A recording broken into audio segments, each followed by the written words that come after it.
Hi guys, welcome back. இந்த வீடியோவில் என்ன பார்க்க போகிறோம் பார்த்தீங்கன்னா, எல்லாருமே வீட்டுக்கு டெக்கரேஷன் பண்ணுறதுக்கு ஏகப்பட்ட பொருள் வந்து வாங்கியிருப்போம். இது வந்து பார்த்தீங்கன்னா உங்களுக்கு ஒரு கார்போர்டு மாதிரி இருக்கும். பட் இது ஆனால் வந்து அட்டரில் கிடையாது, கொஞ்சம் ஸ்ட்ராங்கான வுட்டு தான் கார்போர்டில் வரது.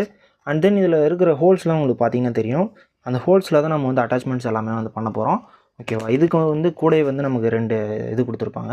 2ல் 1 போதும். இது வந்து என்கிட்ட வந்து 4 செட் இருக்குது. ஸோ நீங்கள் ஆர்டர் பண்ணாலுமே 4 செட்டாக தான் வந்து வரும். எப்படி ஃபிட் பண்ணுறது என்னன்றதெல்லாம் உங்களுக்கு வீடியோவில் சொல்கிறேன். ஜஸ்ட் அந்த இருக்கிற ஹோல்ஸில் வந்து பார்த்திங்கன்னா நம்ம 4த்தையும் வந்து இப்படி வந்து அட்டாச் பண்ணிடணும். அட்டாச் பண்ணதுக்கப்புறமேட்டா அதில் இருக்கக்கூடிய ஹோல்ஸ் இருக்கும். அதில் வந்து நம்ம ட்ரில் பண்ணி யூஸ் பண்ணிக்கலாம். இல்லைனா டபுள் சைட் டேப்பை பின்னாடி ஸ்டிச் பண்ணியுமே வந்து நம்ம வாலில் வந்து ஸ்டிக் பண்ணிக்கலாம். ஸோ இப்படி ஸ்டிக் பண்ணாலுமே வெயிட்டை வந்து நல்லாவே வந்து ப்ரொசஸ் பண்ணும். அண்ட் தென் அது கூட வந்து பார்த்திங்கன்னா இது போல் இருக்கக்கூடிய நம்ம பிளான்ஸுமே வந்து நம்ம வந்து ஆர்டர் பண்ணிடலாம். இதுவுமே வந்து ப்ரைஸ் வந்து கம்மியாகவே இருக்கும். நமக்கு ஷாப்ஸிலையுமே சரி, ஃப்ளிப்கார்ட்லேயும் சரி, அமேசான்லேயும் சரி ஒரு ₹75 ₹45 வந்து இந்த பிளான்ஸ் வந்து நமக்கு அவைலபிளாக இருக்குது. ஓகேவா? இதையும்